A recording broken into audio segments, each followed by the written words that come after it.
اس دنیا میں زندگی گزارتے ہوئے ایک مومن، ایک مسلمان کو تین چیزوں کا علم حاصل کرنا چاہیے اور تین چیزوں کی معرفت حاصل کرنا ایک مومن کے لیے فرض ہے اور واجب ہے، اس لیے کہ پورے دین کا انحصار، پورے معاملات انہی تین چیزوں پر منحصر ہیں۔ اگر انسان ان تین چیزوں کا علم حاصل کرے، دنیا میں بھی کامیابی ملے گی، قبر میں بھی کامیابی ملے گی اور آخرت میں بھی کامیابی ملے گی۔ لیکن اگر انسان ان تینوں چیزوں کو چھوڑ دے، دنیا بھی اس کی اچھی نہیں ہوگی اور قبر میں بھی مشکلات آئیں گی اور آخرت میں بھی مشکلات آئیں گی۔ وہ تین چیزیں کیا ہیں؟ سب سے پہلی چیز رب العالمین کی معرفت حاصل کرنا، دوسری چیز دین کی معرفت حاصل کرنا، اور تیسری چیز ہے ہمارے پیارے نبی جناب محمد اکرم صلی اللہ علیہ وسلم کی معرفت حاصل کرنا۔ یعنی دین کے تعلق سے، اللہ رب العالمین کے تعلق سے اور نبی صلی اللہ علیہ وسلم کے تعلق سے جانکاری حاصل کرنا، علم حاصل کرنا، پڑھنا، لکھنا، سمجھنا اور اس کے مطابق انسان زندگی گزارنا، یہ ہر مسلمان کے لیے ضروری ہے۔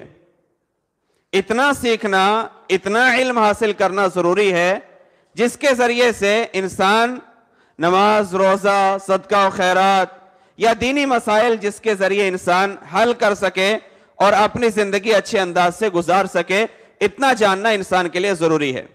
سب سے پہلی چیز اللہ رب العالمین کی معرفت حاصل کرنا، اللہ رب العالمین کے بارے میں جاننا۔ کیوں ضروری ہے؟ اس لیے کہ وہ ہمارا خالق ہے، وہ ہمارا مالک ہے، وہ ہمارا رازق ہے، وہی اسی نے ہم سب کو پیدا کیا ہے اور تمام دنیا والوں کی، تمام لوگوں کی، تمام جہانوں کا پالنہار وہی ہے۔ ہم نماز پڑھتے ہیں، ہر نماز کی ہر رکعت میں سورۃ الفاتحہ پڑھتے ہیں اور سورۃ الفاتحہ پڑھتے ہوئے ہم کیا کہتے ہیں؟ الحمدللہ رب العالمین۔ تمام تعریفیں اس اللہ کے لیے ہیں جو سارے جہانوں کا پالنہار ہے، ہر چیز کو پالنے والا وہی ہے، ہر چیز کو عطا کرنے والا وہی ہے، ہر جہان والوں کو، ہر مخلوق کو دینے والا، عطا کرنے والا وہی رب العالمین ہے۔ اس لیے اس کے تعلق سے معرفت حاصل کرنا ضروری ہے۔ قرآن کریم میں اگر آپ دیکھیں، بے شمار جگہ اس چیز کا اللہ رب العالمین نے تذکرہ کیا، اور اللہ نے اس بات کا بھی تذکرہ کیا کہ اللہ رب العالمین کو چھوڑ کر دنیا کے اندر جتنی چیزیں ہیں، سورج ہو، چاند ہو، ستارے ہو، یہ زمین ہو، یہ آسمان ہو، ان ساری چیزوں کی تخلیق اللہ رب العالمین نے کی ہے، اور یہ ساری چیزیں جو ہے اللہ رب العالمین کی وحدانیت کی دلیل پیش کرتی ہیں، اور اللہ رب العالمین کی نشانیوں میں سے یہ ایک نشانیاں ہیں۔ اللہ رب العالمین نے فرمایا وَمِنْ آيَاتِهِ اللَّيْلِ وَالنَّهَارِ وَالشَّمْسَ وَالْقَمَرِ، کہ اللہ کی نشانیوں میں سے یہ ہے کہ سورج، چاند، یہ رات، یہ دن، یہ ساری چیزیں کیا ہیں؟ اللہ کی نشانیوں میں سے ہیں۔ اور اس کے بعد فرمایا لَا تَسْجُدُوا لِلشَّمْسِ وَلَا لِلْقَمَرِ، کہ نہ سورج کو سجدہ کرو اور نہ ہی اسی طرح کیا ہے؟ چاند کو سجدہ کرو۔ وَاسْجُدُوا لِلَّهِ الَّذِي خَلَقَهُنَّ، اس ذات کو سجدہ کرو جس نے تم سب کو پیدا کیا ہے، جس نے تم سب کی تخلیق کی ہے۔ معلوم یہ ہوا کہ یہ جتنی ساری چیزیں ہیں، بہت سارے لوگ دنیا کے اندر ہیں، کوئی سورج کو سجدہ کرتا ہے، کوئی چاند کے آگے جو ہے اپنے ہاتھ جوڑتا ہے، کوئی کسی کو اپنا الہ اور کسی کو رب مانتا ہے۔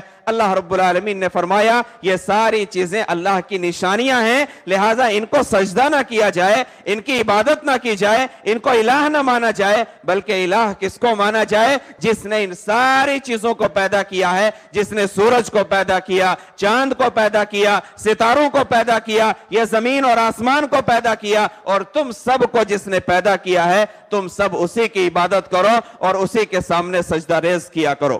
حاضرین، اللہ رب العالمین نے قرآن کریم میں تذکرہ فرمایا ان ربکم اللہ الذی خلق السماوات والارض فی 6 ایام ثم استوى علی العرش، کہ رب العالمین وہ ذات ہے، رب وہ ہے اللہ رب العالمین کی ذات وہ ذات ہے جس نے زمین اور آسمان کو 6 دنوں کے اندر پیدا کیا. یہ اللہ رب العالمین کی وحدانیت کی دلیل ہے. اللہ رب العالمین چاہے جب چاہے جس کو چاہے جتنے دنوں میں چاہے اللہ پیدا کر سکتا ہے. اللہ اگر چاہتا کن کہہ دیتا اور یہ ساری چیزیں بھی پیدا ہو جاتی, یہ ساری چیزیں بھی وجود میں آ جاتی. لیکن اللہ رب العالمین نے فرمایا کہ اللہ کی ذات وہ ذات ہے کہ جس نے زمین اور آسمان کو 6 دنوں کے اندر پیدا کیا. اور اس کے بعد ثم استوى علی العرش, اور پھر عرش پر مستوی ہوا, عرش پر جا کر جو ہے استوا ہوا, وہاں پر بیٹھا. اور اس کے بعد اللہ رب العالمین نے فرمایا یغشی اللیل والنہار یطلبہ حثیثا, اور یہ جو دن اور رات آپ دیکھتے ہیں, رات جو ہے آتی ہے اور دن چھپ جاتا ہے, دن آتا ہے رات ختم ہو جاتی ہے, یعنی کہ بعد دوسری ایک دوسرے کے بعد دونوں چیزیں آتی ہیں, رات کے بعد دن, دن کے بعد رات. یہ ساری چیزیں جو ہے اللہ رب العالمین کے حکم سے ہوتی ہیں. اور اس کے بعد اللہ نے فرمایا والشمس والقمر والنجوم مسخرات بامری, کہ یہ سورج, یہ چاند, یہ ستارے, یہ ساری چیزیں اللہ کے حکم سے ہوتی ہیں. اللہ رب العالمین کے حکم سے یہ ساری چیزیں جو ہیں چلتی ہیں. اور اس کے بعد فرمایا الا لہ الخلق والامر, لوگوں جان لو, خبردار ہو جاؤ, اللہ رب العالمین ہی ساری چیزوں کو پیدا کرنے والا ہے اور ساری چیزوں پر حکم چلنے والا بھی اللہ کا ہے. لہذا اللہ کی ذات وہ ہے. قرآن کریم کی اس آیت میں اگر دیکھا جائے کئی چیزوں کا تذکرہ کیا گیا. اللہ کی معرفت حاصل کرنی ہے, یہ ساری چیزیں ہمارے ذہن میں رہنی چاہیے کہ اللہ کی ذات وہ ہے جس نے زمین اور آسمان کو پیدا کیا. اللہ کی ذات وہ ہے جو عرش پر مستوی ہے. اللہ کی ذات وہ ہے جو دن کے بعد رات اور رات کے بعد دن لاتا ہے, اور اس میں کسی طرح کا کوئی وقفہ یا کسی طرح کا کوئی جھول بھول نہیں ہوتا, بلکہ اللہ رب العالمین جو ہے دن کے بعد رات اور رات کے بعد جو ہے دن کو جو ہے مسخر کرتا ہے یا لاتا ہے. اور اس کے بعد تمام طرح کا حکم, تمام طرح کو ہر چیز کو پیدا کرنے والی ذات اللہ رب العالمین کی ذات ہے. حاضرین آپ دیکھیں, ان ساری چیزوں کو بولنے کے بعد, ان ساری چیزوں کو کہنے کے بعد اللہ رب العالمین نے اس بات کی طرف بھی اشارہ کیا کہ لوگوں عبادت کرو تو صرف اللہ کی عبادت کرو, اللہ کے سامنے سجدہ ریز ہو جاؤ. تمام طرح کی عبادتیں, تمام طرح کے معاملات, دعا کرنی ہے تو اللہ کے لیے کرنی چاہیے, اللہ سے کرنی چاہیے.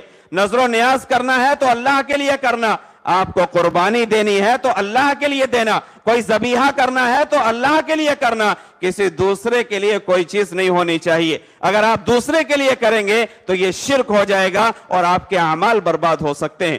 اللہ رب العالمین نے فرمایا یا ایھا الناس اعبدوا ربکم الذی خلقکم, اے لوگو اللہ کی عبادت کرو, اللہ رب العالمین کی عبادت کرو جس نے تمہیں اور تم سے پہلے لوگوں کو پیدا کیا ہے, لعلکم تتقون, تاکہ تم تقوی اختیار کرو. اور اس کے بعد فرمایا الذی جعل لکم الارض فراشا, اللہ کی ذات وہ ہے جس نے اس زمین کو فرش بنایا, اس زمین کو جو ہے بچھونا بنایا.